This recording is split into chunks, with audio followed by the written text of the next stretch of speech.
کو میں امداد سمرو کھیل عمران خان صاحب کا بگڑا تو پہلے ہی ہوا تھا مگر اب ختم ہو گیا ہوا ہے، اور صحیح معنوں میں عمران خان صاحب بیوہ ہو گئے، یتیم ہو گئے ہیں، لاوارث ہو گئے سیاسی طور پر، اب کوئی پوچھنے والا نہیں ہے۔ خبر تھی کہ عمران خان صاحب جو ہیں وہ عدالت میں روئے ہیں پھوٹ پھوٹ کر بیٹوں کو یاد کر کے، خبر کی تردید آ گئی، مگر اب حقیقت میں عمران خان صاحب رات بھر روئے، کیونکہ عمران خان صاحب کے لیے جو فیلڈنگیں لگائی گئی ہیں وہ ساری کی ساری لگائی گئی تھیں، وہ ساری کی ساری ختم ہو رہی ہیں آہستہ آہستہ کر کے۔ 2 استعفے آ گئے، اب 2 پہلے آ گئے تھے، اور کچھ اور استعفے بھی جو ہیں وہ لائن میں۔ ایشو استعفے یا ججوں کا یا جرنلوں کے جانے کا نہیں ہے، مسئلہ آنے والوں کا ہے کہ جو آ رہے ہیں وہ کون ہیں۔ اصل معاملہ یہ ہے،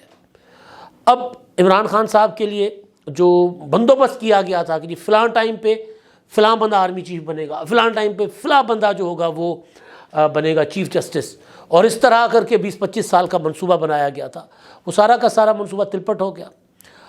جسٹس اعجاز الاحسن صاحب کے استعفے کے بعد کہا جا رہا ہے کہ ایک اور استعفیٰ آئے گا، لیکن وہ آتا ہے نہیں آتا، ہم نام نہیں لیتے کیونکہ وہ بھی جج ہی ہیں، اور جب تک وہ خود سامنے نہیں آتے یا ان کا استعفیٰ نہیں آتا تو ججوں کا اس طرح نام لینا مناسب نہیں ہے۔ لیکن بہرحال تو وہ اب ایشو یہ ہے کہ اب عمران خان صاحب کے لیے اگلے کم از کم 6-7 سال امید کے سال نہیں ہے عمران خان صاحب کے لیے۔ وہ کیسے، اس پر میں بات کرتا ہوں آگے چل کے۔ بلے کے نشان کا معاملہ ہے، آج کروشل ڈے ہے، آج کا اور کل کا دن دونوں بڑے امپورٹنٹ ہیں۔ آج سپریم کورٹ میں لگنے جا رہا ہے معاملہ بلے کا، اور پشاور ہائی کورٹ میں اس کی توہین عدالت کا معاملہ لگا ہوا ہے۔ سائفر کیس دوبارہ چل پڑا ہوا ہے، روک لیا گیا تھا اسلام آباد ہائی کورٹ کی طرف سے، مگر اب وہ بھی دوبارہ اس کی بھی سماعت شروع کرنے کے احکامات آ چکے ہوئے ہیں، یعنی اسٹے جو تھا اسلام آباد ہائی کورٹ کا وہ ویکیٹ ہو گیا، وہ ختم ہو گیا، اس بنیاد پر، اس حکم پر کہ جو سماعت ہوگی سائفر کی عمران خان اور شاہ محمود قریشی کے خلاف، وہ کھلی سماعت ہوگی، اوپن ٹرائل ہوگی، بے شک جیل کے اندر ہو، لیکن یہ نہیں ہے کہ جی وہ چند صحافی بلا لیے اور پھر چند گھر والے بلا لیے، اور اس کے بعد پھر جب گواہوں کے بیانات قلم بند کرنے کا وقت آیا تو پھر کہا کہ جی یہ صحافی بھی نہیں آئیں گے اور میڈیا رپورٹ بھی نہیں کرے گا۔ تو کہا اٹارنی جنرل صاحب نے کل اسلام آباد ہائی کورٹ کو کہا کہ نہیں جی ہم مکمل کھلی عدالت لگے گی۔ تو پھر جو کارروائی ہوئی 14 دسمبر تک، جس دن اسلام آباد ہائی کورٹ نے اسٹے دیا تھا، اس وقت تک جو کارروائی ہوئی وہ ساری کی ساری روک دی جائے گی، یعنی تیسری بار اب سائفر کی سماعت ہوگی۔ وہ کارروائی کالعدم، اب تیسری بار سائفر کی سماعت ہوگی، اس سے پہلے ایک بار ہو چکی، اب دوبارہ اسلام آباد ہائی کورٹ نے کہا کہ جو کارروائی ہوگی ساری سلیٹ مٹا دو، دوبارہ شروع کرو۔ اب یہ دوبارہ زیرو سے گننے والی بات ہے، 99 تو عمران خان صاحب نے کھا لی ہے نا، اب دوبارہ زیرو سے۔ آپ نے سنا ہی ہوگا لطیفہ کہ زیرو سے شروع کرو کر کے اور 99 پہ اگر گنتی بھول جاؤ اور دوبارہ زیرو سے شروع کرو، تو خان صاحب کے ساتھ وہی ہو رہا ہے، زیرو سے دوبارہ شروع ہوگا۔ اب زیرو سے شروع ہوگا، پھر وہی قصے کہانیاں، پھر وہی بیانات، پھر وہی، مطلب میڈیا میں ظاہر ہے کیریکٹر پر سوال اٹھیں گے عمران خان صاحب کے۔ تو وہ سائفر دوبارہ شروع ہو رہا ہے، اس میں سزا عمران خان صاحب کو مطلب 1-2 سماعتوں کے بعد دوبارہ گواہوں کے بیانات قلم بند ہونا شروع ہو جائیں گے، اور پھر جو ہے وہ اپنا کیا کہتے ہیں اس کو، سزا کی طرف معاملہ چل پڑے گا۔ 9 مئی کے معاملات الگ سے تیزی کے ساتھ جا رہے ہیں، توشہ خانہ کا معاملہ الگ سے عمران خان صاحب کے اگینسٹ چل رہا ہے، تو بڑی گڑبڑ ہونے جا رہی ہے۔ اور امید کیا تھی کہ یار یہ 8-10 مہینے مشکل گزار لو، ان 8-10 مہینے مشکل گزارنے کے بعد اپنا ٹائم آئے گا، کیونکہ عمران خان صاحب کی پوری سیاست جو ہے نا وہ چیف لفظ کے گرد گھومی ہے، پوری کی پوری، چاہے انہوں نے پارٹی بنائی تھی، جب سے تحریک انصاف بنائی، پھر جب وہ ٹاپ پر، اب پاپولرٹی کے عروج پر ہے، لیکن چیف جب تک کوئی ساتھ نہیں ہے تو عمران خان صاحب ٹکے ٹوکری ہے، کوئی حکمت عملی نہیں، کوئی سیاسی منصوبہ بندی نہیں بنانے کے قابل عمران خان صاحب۔ تو وہ جو میں آتا ہوں کہ وہ اگلے 10 ماہ کیا عمران خان صاحب چاہتے تھے، لیکن اس سے پہلے میں بلے والے معاملے پر پھر اگلے 10 ماہ والی کہانی میں آپ کو بتاتا ہوں کہ وہ کیا ہے، اور 2027 اور ہو سکتا ہے 2027 کے بعد والے بھی شاید چھوڑ جائیں عمران خان صاحب کا ساتھ، تو اس کے بعد عمران خان صاحب کے لیے اگلے 8-10 سال اندھیرے اور کالی کوٹھڑی اندر پڑے رہیں گے عمران خان صاحب، پھر کوئی پوچھنے والا نہیں ہوگا۔ اب بلے کے نشان کا معاملہ ہے، الیکشن کمیشن نے بلے کا بلا واپس لے لیا تھا تحریک انصاف سے 2 بار، اور پشاور ہائی کورٹ نے بحال کر دیا۔ اب پشاور ہائی کورٹ نے بلا بحال کر دیا، اور الیکشن کمیشن نے کل اور پرسوں کہا کہ جی ہم تو ابھی اس پر اپیل میں جائیں گے، اور بلے کا نشان اور سرٹیفکیٹ تحریک انصاف کو نہیں ملا، تو اس پر تحریک انصاف دوڑی دوڑی چلی گئی پشاور ہائی کورٹ توہین عدالت کے لیے، توہین عدالت کی درخواست۔ اب توہین عدالت کی درخواست کی سماعت بھی آج، اور الیکشن کمیشن نے سپریم کورٹ میں فیصلے کے خلاف جو اپیل دائر کی، چیلنج کیا پشاور ہائی کورٹ کا فیصلہ، اس کی بھی آج سماعت چیف جسٹس کی سربراہی میں 3 رکنی بینچ سماعت کرے گا۔ اور ادھر اگر چیف جسٹس کی عدالت میں سماعت ہوگی تو ظاہر ہے توہین عدالت تو پھر بنتا نہیں ہے، کیونکہ اپیل میں چلے گئے، جب اپیل میں چلے گئے اور چیلنج کر دیا تو پھر توہین عدالت کس چیز کی؟ تحریک انصاف سے بنیادی غلطی جو ہوئی ہے نا، اپنا وقت ضائع کیا تحریک انصاف نے۔ ان کو شروع میں ہی اپروپریٹ فورم پہ آنا چاہیے تھا، اسلام آباد ہائی کورٹ آنا چاہیے تھا، یا ان کو آنا چاہیے تھا سپریم کورٹ میں، لیکن یہ پشاور ہائی کورٹ چلے گئے، قاضی مریم جو قاضی ٹنڈولیار ادھر چلے گئے، ادھر سے انہوں نے فیصلہ تو لے لیا مگر وقت نہیں بچا۔ اب فرض کر لیتے ہیں کہ آج سپریم کورٹ جو ہے الیکشن کمیشن کی پٹیشن پر، اپیل پر نوٹسز کرتا ہے کل کے، تو کل آخری دن ہے اپنا ٹکٹ جمع کروا کر فہرستیں، حتمی فہرستوں کی آویزاں کرنے کی الیکشن کمیشن کے پاس کل 13 تاریخ آخری تاریخ۔ تو اگر سپریم کورٹ اس کو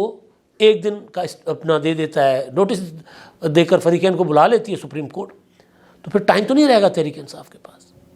تو یہ میٹر پہلے جب سپریم کورٹ میں لے کر گئے تھے، پھر واپس لے لیا، تو واپس نہ لیتے، پشاور ہائی کورٹ سے واپس لیتے، سپریم کورٹ میں لڑتے۔ ہاں سپریم کورٹ خود کہتی کہ جی آپ جائیں ذرا پہلے نیچے اسلام آباد ہائی کورٹ، تو پھر اور بات تھی، مگر اب اپنا وقت ضائع کر دیا، ٹائم ضائع کر دیا۔ اب آج بلا پھنسا ہوا ہے، بلا اگر نہیں ملتا آج اور کل تو تحریک انصاف تو گئی، اور اگر بلا ملا تب بھی گئی، کیونکہ اب الٹ ہوا چل پڑی ہے، اب کوئی پوچھنے والا نہیں ہے۔ اب وہی ہوگا جو قانون کے مطابق جو ریلیف پی ٹی آئی کو مل سکتا ہوگا وہ ہوگا۔ اب یہ نہیں ہو سکتا کہ 63 کی تشریح کرنے والے نہیں رہے، کہ جی تحریک عدم اعتماد میں ووٹ دینے والے اگر عمران خان کے خلاف ووٹ دے رہے ہیں تو ووٹ کاؤنٹ نہیں ہوگا،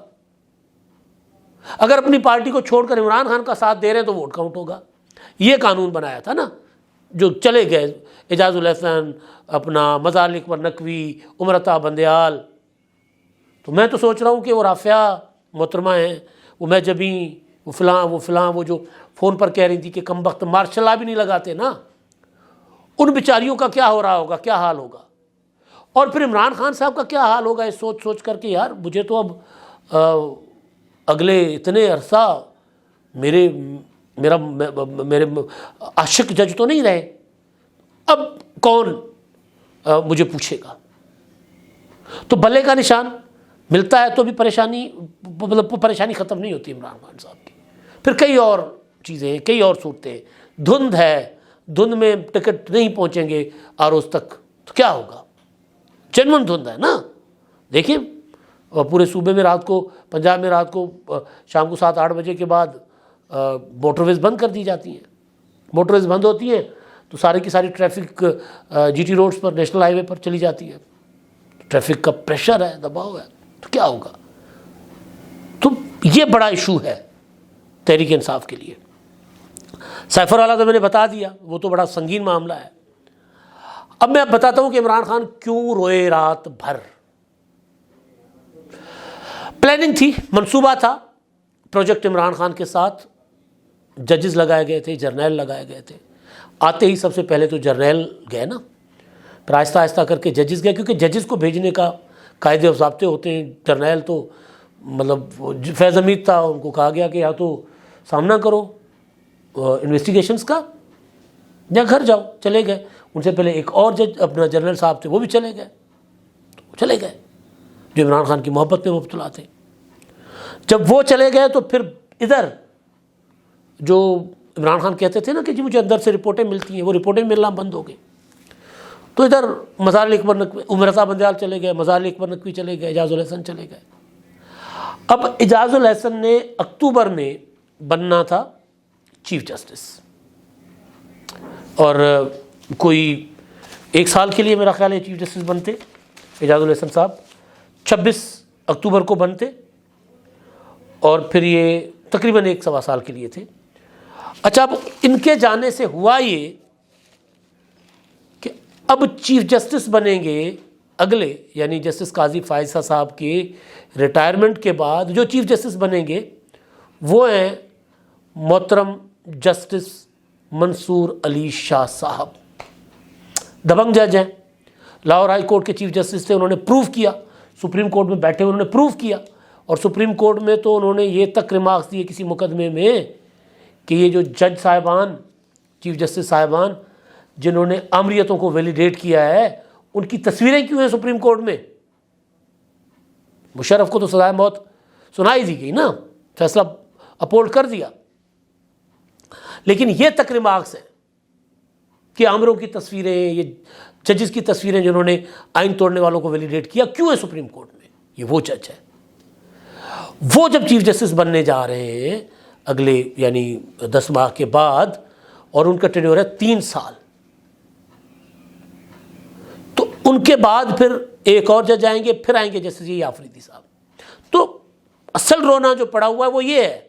کہ سارا کا سارا پروجیکٹ جو ہے وہ اس کے جو جتنے بھی کلپردے لگائے ہوئے تھے نا، انجن تھے جرنیل، میں نے کہا نا عمران خان صاحب کی سیاست چیف کے گرد گھومتی ہے، چاہے وہ چیف جسٹس ہو، چاہے وہ آرمی چیف ہو، چاہے وہ ISI چیف ہو، اس کے گرد گھومتی ہے۔ اگر ان میں سے کوئی ایک چیف ہل جاتا ہے تو عمران خان ہل جاتے، اور ہل گئے لٹرلی، پریکٹیکلی گئے نا قمر جاوید باجوہ، اس سے پہلے فیض حمید گئے، ایک چیف ہل گئے عمران خان صاحب۔ وہ تو جاوید چودھری صاحب نے تو کہا تھا کہ جی وہ عمران خان صاحب عدالت میں، نیب عدالت میں روئے ہیں، اور آنسوؤں کے ساتھ سارا عدالت کا عملہ اور جیل حکام، کیونکہ عدالت جیل میں چل رہی تھی تو وہ سارے پریشان ہو گئے کہ بیٹوں کو یاد کر کے رو رہے تھے عمران خان صاحب۔ پھر ان کو ٹشو وشو لا کے دیے گئے، پھر وہ جو نیب کے وکیل تھے وہ خان صاحب کے پاس گئے، انہوں نے کہا کہ جی آپ فیملی کو وقت دیں، ہم باہر چلے جاتے ہیں۔ نیب حکام چلے گئے، جج صاحب بھی اٹھ کر چلے گئے، کیونکہ آدھا گھنٹہ عمران خان صاحب کو دیا گیا، کھانا شانا انہوں نے کھایا، اس کے بعد پھر سماعت ہوئی، اور وہ روتے رہے عمران خان صاحب۔ اب ہو سکتا ہے روئے ہوں، بچوں کی یاد آتی ہے انسان کو، اور ویسے تو جب وزیر اعظم تھے تو بچوں سے ملنے نہیں جاتے تھے، برطانیہ سے اگر سرکاری دعوت بھی آتی تھی تو نہیں جاتے تھے کیونکہ بشریٰ بی بی نے منع کیا ہوتا تھا۔ بہرحال روئے ہوں گے، ان کی بہنیں کہہ رہی ہیں کہ جی وہ نہیں روئے۔ علیمہ خان صاحبہ نے کل اسلام آباد ہائی کورٹ میں جو سائفر کیس کی سماعت تھی، یعنی اپیل ان کی جو مقدمہ تھا، اس پر میڈیا سے گفتگو کی، انہوں نے کہا نہیں روئے عمران خان صاحب، غلط کہہ رہے ہیں جاوید چودھری، وہ روئے نہیں، وہ ناراض تھے، بلکہ بہت زیادہ ناراض تھے، نالاں تھے کہ جی میری بات 5-6 ماہ میں صرف ایک بار میرے بیٹوں سے کروائی گئی ہے، اس بات پر نالاں تھے، اس بات پر ناراض تھے، روئے نہیں۔ لیکن اب میں آپ کو بتا رہا ہوں کہ وہ آنسوؤں کے ساتھ رو رہے ہوں نہ رو رہے ہوں، لیکن رات بھر جیل میں عمران خان صاحب کا برا حال ہوا ہوگا، کیونکہ باہر آنے کے اب امکانات ختم ہو گئے ان کے۔ آپ کو ایک میں بات بتاؤں کہ میں نے اکثر ویلاگ میں گزارش کی ہوئی ہے یہ بات، کہ 9 مئی کے بعد بھی عمران خان صاحب کو جو لوگ ملنے آتے تھے، خان صاحب ادھر اپنا زمان پارک میں، وہ کہتے تھے آئندہ چند دن میں یہ سارا کچھ چینج ہونے جا رہا ہے، وہ آ جائیں گے، یہ آرمی چیف یہ نہیں رہیں گے، اور بس 2-4 دن۔ اور یہ بات انہوں نے ویلاگس میں بھی کی تھی کہ صرف 2 ہفتے دیکھ لیں، باقی سارا کچھ بدلنے جا رہے ہیں، سسٹم سارا چینج ہو رہا ہے، حکومت جا رہی ہے، ہم واپس آ رہے ہیں۔ تو وہ اسی سوچ کی بنا پر تھی نا ان کو کہ کہیں عالمی کے اندر سے کوئی بغاوت ہو جائے گی آرمی چیف کے خلاف، عدالت کے اندر سے کوئی نہ کوئی اٹھ کھڑا ہوگا، اور اپنا اس وقت تو بندیال صاحب تھے، وہ کچھ نہ کچھ میرے لیے کر لیں گے، لیکن ایسا کچھ نہیں ہوا۔ جب ایسا کچھ نہیں ہوا، اور پھر اگلے چیف جسٹس جس سے امید تھی کہ اعجاز الحسن، جنہوں نے ہر طرح کی سیاسی سہولت کاری کی تھی عدالت میں بیٹھ کر، جب وہ بھی نہیں رہے، جب وہ بھی چیف جسٹس نہیں بنیں گے، اور پھر چیف جسٹس آئیں گے منصور علی شاہ صاحب، جو آئین اور قانون کے مطابق چلنے والے شخص ہیں، جو اپنا نفع نقصان نہیں دیکھتے، جو اپنا سگا پرایا نہیں دیکھتے، جو آئین اور قانون کے مطابق چلتے ہیں، جب وہ آئیں گے چیف جسٹس بنیں گے اور 2027 تک بنیں گے، تو پھر عمران خان صاحب اپنے آپ کو کہہ رہے ہیں تیرا کیا ہوگا کپتان، تو اب کیا کرے گا؟ تو ظاہر ہے آنسو آنکھوں میں آئے ہوں نہ آئے ہوں، لیکن دل سے عمران خان صاحب رات بھر جیل میں تنہائی میں روئے ضرور ہوں گے۔ اب تک کے لیے اتنا ہی، اللہ حافظ۔